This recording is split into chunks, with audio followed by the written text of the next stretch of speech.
Mum walks in. Max, do you want to come to a barbecue? Beautiful day outside, absolutely beautiful. I can feel the heat. No, Mum, I'm really tired. And I remember just sort of, she went out and I was there in the house on my own, just sort of contemplating, like, what am I doing with my life? Like, I am a loser. Like, what is wrong with me? I'm skinny. I've got no goals. At the point I just sort of lost it, and I was like, we're going to end up in a fight one day. And I was like, come on then, let's do it. Broke my back. I've broken my shoulder like 4 or 5 times, and I broke my back that year. But one day I came home again, off my head on drugs, and tried to open the front door. Couldn't open the front door. There's spades blocking the door, and I'm like, well, why is there spades blocking the door? This is ridiculous. How I went from someone who used to just take drugs, who used to be in self-destruct, and who used to have severe anxiety and even likely depression. I didn't get diagnosed with depression, but I had some pretty bad thoughts, to be honest, and not even wanting to live. So we know it got quite bad to that point, and I really just didn't like myself. I didn't like what I was doing. I didn't like where I was going. And I want to explain exactly how I began to change, what I began to do, so that you can hopefully start making those changes today. So before we get started, make sure you hit that subscribe button and that bell icon so that you get notified whenever I post. But other than that, let's dive into exactly my story, how I changed, and what you can start doing today. So from a very young age, I always wanted some level of success in something. It was always in different things. And one of the first things I remember was actually I wanted to be wealthy in order to look after my family, because we never had a lot of money. And that was always a massive goal of mine. And I always used to lay there at night visualizing what it would be like to have everything I ever dreamed of. Absolutely everything. And that's why I know one day it's going to come true, and I'm not worried about that whatsoever. And I don't need it today, because I know it's going to happen. It's inevitable. I am inevitable. And I used to use the power of visualization when I used to race motorbikes. Now, I used to want to be like my dad. I wanted to be aggressive. I wanted to be good at motocross. So I wanted to be the best. I wanted to be the strongest. I wanted to be feared. I wanted to be a man. And the reason I pause after a man is because I thought a man was someone who is aggressive. I thought a man was someone who is strong. I thought a man was someone who is feared. I thought a man was someone who is just the complete opposite of what I believe a man to be today. And as I said, I used to want to be like my dad. He used to race motorbikes, and he used to be quite good at, from what I heard. And I always wanted to be like that. I always wanted to be good. But I was never very good. And just like anyone, when you first start something, I used to come last every single race.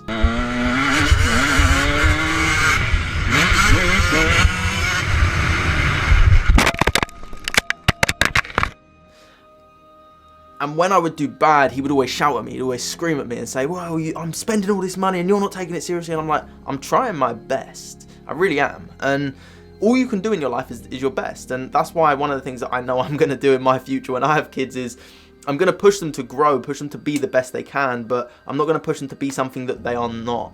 Because I know how much it really hurt me. And it was a struggle. And not that it made me want to give up, because I didn't. I genuinely enjoyed riding motorbikes. But fast forward a few years, I actually lost a friend. I broke multiple bones, and that year I broke my back. I've broken my shoulder like 4 or 5 times, and I broke my back that year. Horrible accident, absolutely horrible. And I remember thinking I was gonna die. It was so painful. I was sitting there laying there, and the pain was just excruciating. I can't explain the pain, and it was one of my vertebrae had been crushed, and I was literally inches away from, or millimeters away from being paralyzed. Sorry. So I'm extremely lucky. But I remember laying there thinking, like, I actually might die. Like, this pain is unbearable, and I was like, I don't know if I can actually handle this. And I remember laying there, and they're giving me gas and air, giving me oxygen, the gas and air, and I was just completely out of my head, and I'm just not able to function properly, but all I can feel is pain, complete pain. My whole body's numb apart from the one bit that is crushed, which was one of my vertebrae. I believe it was, if you go into the medical terms, it was either T5 or T4, I can't remember the exact one. And it caused me so much pain that I was having panic attacks in the hospital. It took a couple of doctors to calm me down, because I just couldn't breathe, I couldn't do it, I was just going crazy. And that same year, I obviously couldn't ride a motorbike, I was at school, and I actually lost a friend in a similar accident on a track that I even crashed on the jump before, and unfortunately it was an instant thing. So he went straight into a coma, and it was just so painful to hear, because I was literally speaking to him the night before, and then the next day you don't see anyone. And at age, I think 15, 16, it doesn't quite compute. And it didn't compute for a while, and it was just like, I'm not going to see this person again. That doesn't really make any sense.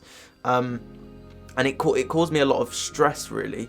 And that was sort of my turning point to say, well, I'm going to die anyway, so I might as well just go nuts with my life and just go and live my life. And when I say live, I don't really mean live. I mean party. I mean take drugs. I mean not really care and just do whatever. And if I die, I die. That was sort of my view on it, was if it's going to happen, it's going to happen. And I have a similar ethos now where, if it's my time, it's my time. But I know that I'm living to my best potential today. And that doesn't mean I am the best. That doesn't mean I'm better than anyone else. But I'm doing what I can do to be my best. And like I said, 10 years time, I'm going to look back and say, I was doing nothing on the 17th of the 3rd, 2021, when I'm recording this video. But the work ethic I'm putting in is what I can do. And that's all I know. And you can only do what you know. So following on from my dad being so aggressive, me not being a man, so wanting to be a man, and all of this other stuff going on in my life, I just began taking drugs. I was like, I don't really care, I'll just do it. Like, what's the worst that can happen? And obviously you start smoking a bit, and then you start taking, like, you start sniffing some and stuff like that. And that's what really led to me thinking, well, what's the point? I could inject steroids. Like, what's the difference? I've done worse. Like, really, what's the difference? And I did get to that point. I never did take steroids, and I'm glad I didn't. But I took pretty much everything else other than heroin.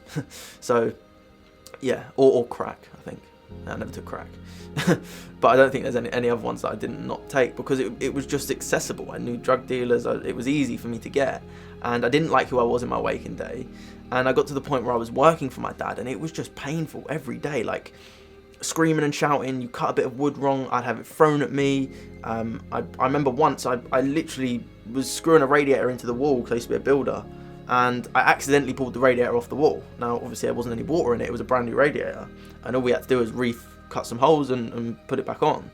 And he just went, this radiator hit me on the head, and I was literally sitting there like seeing stars, and he was like, what are you doing? And I was like, God, give me a break, let me at least get my head straight. And it was like that every day. Absolutely every day. I remember I had friends working with us at the time, and they were literally like, oh, he's such an ass. He really is. And I was like, I know it is, and that doesn't even bother me anymore. And I got to the point where I was like, I don't really like him anymore. Like, he's never really helped me. Do you know what I mean? Like, obviously as a kid, I remember some good things, but it just caused stress every day. And I get it. I honestly get it, because his family, he come from awful. Like, his dad was an alcoholic, his mum was a nightmare, and it followed on. Now that doesn't give him an excuse, because I made the conscious choice to make the changes, and I did, so I'm proud that I've done that.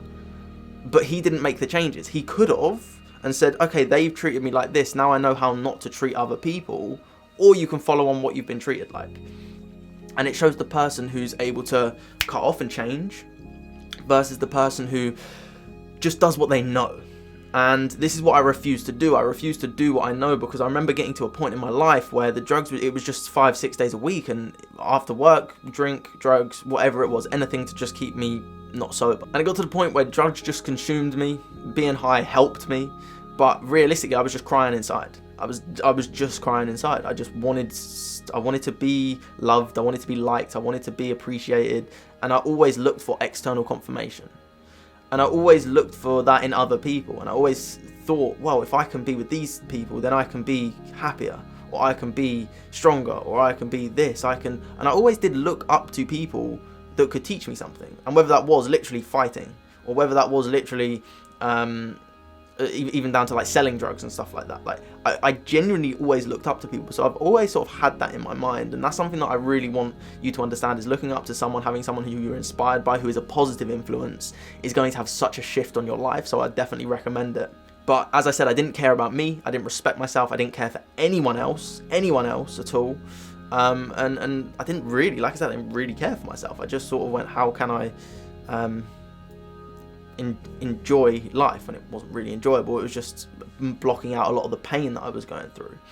And this is where it actually led to one evening. I remember I was coming home and I just wanted to get some alcohol. And I said to my mum, like, can you wait up? I want to grab some beers with my friends.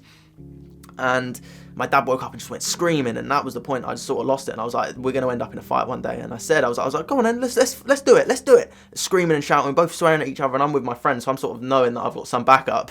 And we're not yet, I think we're like 16, 17 at the time. So I was screaming and shouting, let's do it. And then he ended up calming down because he knew that there was more people. But that was really just a turning point. Well, not the turning point, but another turning point for me to realise, like, we're going to go, either one of us is going to start fighting each other one day, and it's going to end badly, because I know he is a strong person, and it would have probably ended quite badly on my behalf. So I'm probably quite grateful I never did it. But one day I came home again, off my head on drugs, and tried to open the front door. Couldn't open the front door. There's spades blocking the door, and I'm like, well, why is there spades blocking the door? This is ridiculous. So I climb up on the roof, climb over the garage, into the roof, into a window, let all my friends in. We wanted to go and take more drugs up in. We had a summer house at the end of the garden, which was just pretty much a crack den at the end of the day. That's all it was. And I remember looking at the house, and it was just smashed to pieces. Now, I'd always grown up with the house being smashed to pieces, and it didn't really faze me. I'd walk in, there'd be glass on the floor, handles snapped off the fridge, things broken. That was quite normal because of how aggressive he was. And this is where childhood trauma comes into play, because we normalize something that isn't normal. You should never walk into a house that's smashed up. Regardless of what you've been through, you shouldn't have to walk into that.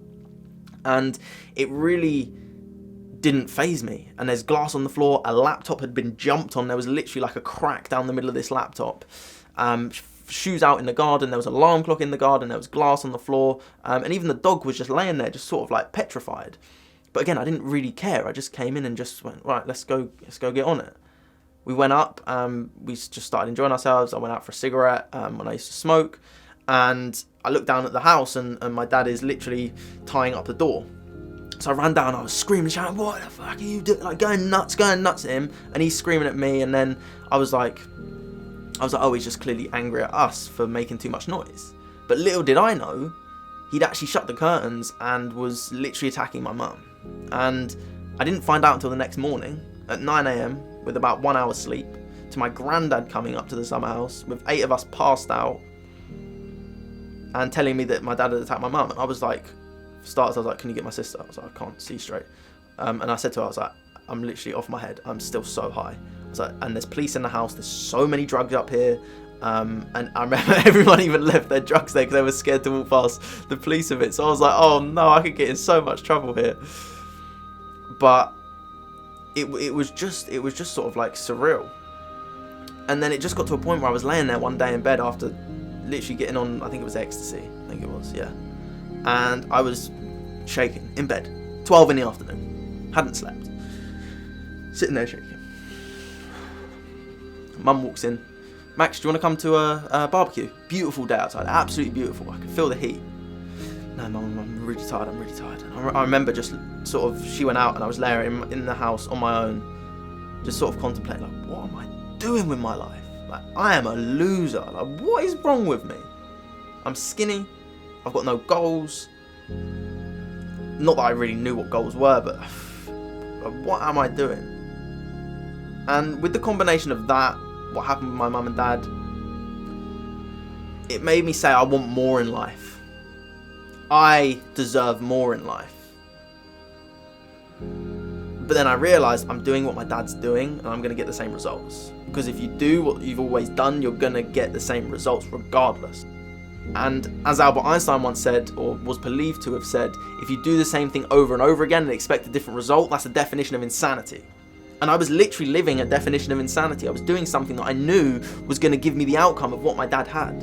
And that's where I just began. I was like, right, I need to make a change. I need to make a change. And that's why I said the cry just turned to anger. And we need that shift to anger, because I got to that place of anger. And anger is actually higher than shame. It's higher than guilt of who I was. I was shameful of who I was. I was guilty of who I was. I was fearful of who I was. And when we actually move up to anger, and I'm going to put a chart on here from Power versus Force, which really explains the levels of consciousness. In order to make a change, we actually do need to get to that point of I've had enough. Enough is enough. I am sick and tired of being sick and tired. I remember a mentor told me that once, and I was like, I love that. Be sick and tired of being sick and tired. Because then we can move up to courage, neutrality, and eventually, hopefully, reach that level of love. That's the goal. And I work on that every day. I do work on that every day. But what it takes is one decision. When you make one decision to say, I will not live this way anymore. I will refuse to be given what I've got. I will refuse to get less than what I deserve. When you make that decision, it leads to another decision, which leads to another decision, which leads to another decision, and eventually you begin to make the adequate changes to change your whole life. And this is where I started to change. And it didn't happen overnight. It's been a long journey for me, and I don't want anyone to think that it is going to happen overnight, because it doesn't. Change happens, and I've literally come to the realization, I've been doing meditations, I've been really focusing and meditating on this, because change happens from one decision, as I said. A decision comes from a moment or an experience where you contemplate your life, where you are right now. Am I doing the right thing? Am I going the right way? Or what should I do to make the change? And then what you need is some level of hope. And this is why I am adamant for people to listen to people's stories. That is why I want to share my story, so that you can listen to something that gives you some form of hope. And the way I explain hope is, imagine you're in an ocean. You're literally paddling away, you're drowning, you can't do anything. Land is miles away. Someone chucks you a rubber ring. You get that breathing air. You can actually see what's going on. There's land, that's where I'm gonna go. You're not saying I'm gonna be the best hypnotherapist today. You're not saying I'm going to be the best athlete today. You're not going to say I'm going to make the best type of videos today. I'm going to run the biggest business today. I'm going to go in the direction of my outcome, which is that land. Keep going towards that. This is why I listen to stories all the time. When I listen to more stories, it gives me hope. And I've been doing this for a long time. And I've been really plugging away every day for the last 5 years, pretty much every day, just trying to work out, how can I be the best version of me? How can I impact more people? And if it wasn't for my past, I wouldn't be impacting more people today. So your mess is your message, and what you've been through, what you go through, is what you can help others grow through. You have that ability to do that today. And this took me on a journey. When I started to have that hope, I started to listen to Tony Robbins. And if I can be that Tony Robbins for you, and I'm not saying I am Tony Robbins, but be that version of your inspiration, then that's what I want to be. That's why I do this. Because it helped me get out of a rut. It helped me realize that life isn't happening to me, life's happening for me. These bad things that have gone on are showing me that I can now help people with these things that have gone on in my life. I have that ability. You have that ability today. And then this leads me on to where I just started business after business after business after business, trying to really get something off the ground. I had conversations with people telling me, you should maybe think about doing something else because your heart's not in it, you just want money. And I was like, that's so true. That's so true. Imagine if 10 years down the line I was doing it just for the money, and then I realized I became depressed again. How would that affect you? That would be awful. And this is where I really went on a lot of self-discovery, and I always recommend this. Now, we need money, and we need money. And I do believe money is a good thing if used correctly. Money makes you more of who you are. So if you work on yourself first, money's just going to make you more of a loving being that you are. And this is where I really took the work. I've started 12 businesses. One of them has only succeeded. Well, one of them started to succeed, and then I just sort of didn't want to do it anymore because I realized I wanted to help more people, and I wasn't enjoying it as much as when I first started it. So it just happened, and eventually it led me to where I am today, coming across mentors, finding people, speaking to people, paying for mentors, spending thousands on my education, tens of thousands probably, because I just wanted the information to be able to help more people. I worked a whole year for free because I didn't know if I could help people. A whole year. Now, financially that broke me, mentally that broke me, because it gave me massive imposter syndrome to say I can't charge any money for it. But now I know I can help people get the results. Now I know over a 7-week period I can get you to where you want to be, because I understand the psychology of how we can do that. I understand the hypnosis of how we can get you into those states of mind to make the subconscious changes so that we can dig out the old weeds and plant new, beautiful, thriving, prospering flowers. And that's what I am here to do. And I reckon I'm going to do that for the rest of my life, or something along these lines. I know that for sure, because I genuinely enjoy it. I genuinely enjoy making these videos. I genuinely enjoy what I'm doing today, and that's why I'm happy to work 7 days a week. And then I got to the point of being so ridiculously spiritual where it was just, I just want to go, I was genuinely contemplating going to be a monk. I was like, I just want to meditate in mountains. I don't want material things. I broke off of everything. And sort of going back a little bit, I lost all my money, I lost my jobs, I literally had nothing, and I had to sell all my stuff to live. Ran out of money. I got to a point one week where I just had to drink protein shakes because I didn't want to ask my mum and sister for money because I hated asking for money. I really felt like such a failure. I felt like if I asked them, that's it, I am the biggest failure, and I refused to do it. So I was working for a network marketing company, and we happened to sell protein shakes, and I was like, right, I'll just have them every day, and I just had them every day for 7 days, and it was a struggle, but minimalism taught me a lot, because now I don't need anything in life. I don't need anything. I desire it and I want it, but I don't need it, which has now got me to the place now where I'm at. I am going to be ridiculously financially successful, but right now I don't need it. I'm building up every single day. I'm doing what I need to do, and eventually I'm going to get there. And that need is what holds us and puts us in that place of greed. And that need really is greed. And it pulls us down to say, I've not got it yet, which puts us in stress, which puts us in survival. I've not got it, which puts us in stress, which then puts us in survival, which then tears us away to say, I do not have. And the only way to really move into that place of receiving in life is to be in that receptive mind of, I am grateful for all I've got. I may not have that Ferrari yet, I may not have those houses yet, but I'm so grateful for where I am today. And as I said, I ended up going to Peru to go and take ayahuasca. And that was just an experience in itself. And it kicked me so hard. Like trauma, complete trauma. My body turning inside out my mouth, vines going through my stomach. I went insane. I lost my mind. I completely just lost it. And if you want to watch the documentary, click up here. It's very badly edited, so just bear with that. But if you want to listen to my experience and some other experience of some other great guys on there, they really went through some amazing things. Both of them, but not me. I went through just trauma. And this made me realize when I came back, it was my immediate reaction was, I must not be spiritual. I'm not spiritual. Max, stop being an idiot. Stop living from ego again. The goal is to have the ego death. But I realized that I can incorporate my spiritual side with my business side and really make something that I'm here to do. Now, I believe purpose is different. Some people's purpose is to just be spiritual, just meditate and just be a spiritual teacher. Other people's purpose is to build businesses, because without the businesses we wouldn't be able to live. I wouldn't be able to be talking on this camera today without YouTube and the camera I'm working on. So it wouldn't be humanly possible. That all the things around me, from the microphone to the computer to the camera to the video editing software to my phone to Google to find information, all that kind of stuff, I wouldn't be able to do that. So we've all got a different purpose here. And I realised that my purpose was to teach from a spiritual point of view, but also run the business and be financially successful and be healthy and have thriving relationships. And that's what I'm working on. I truly believe that's what I deserve. And when you come to that realisation, you will get that.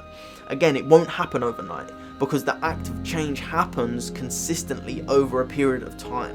And the best analogy I can use is when you go to the gym, you don't go once a year for 24 hours. You go once a day for 30 minutes to an hour over a year, and eventually you get amazing results. Period. If you do it consistently, you build habits. These habits become your behaviors. Over a long period of time, this becomes your personality. And you don't say, oh, I meditate. I just am a meditator. You don't say, I drive. I just am a driver. You move from that thinking about it to doing it to actually just being it. And when you are being, that is what you are. There's no second guessing it. You just are that. And now I know what I am. That doesn't mean I don't have bad days. That doesn't mean I don't get down sometimes, because I do. And I don't want you to think that life is just sunshine and rainbows, because things happen. I'm not going to wipe out negative situations happening, but what I'm here to do is to provide you with tools so that when these negative situations happen, because they will, you can and will get through them and thrive out the other side. That's what you can do today. So if you have any questions on my story, please do let me know. I'll be more than happy to answer. I'll be more than happy to help you. And if you're going through something similar, I want you to realize that life doesn't end here. You can make these changes, just like I've made these changes. I'm not where I want to be, but I'm damn grateful for where I am today. And that's what I want people to realize. And with that being said, have an amazing day. Keep spreading love, keep spreading kindness, and so much positivity. Yeah! Because truly deep down, your message, and you can make these changes today.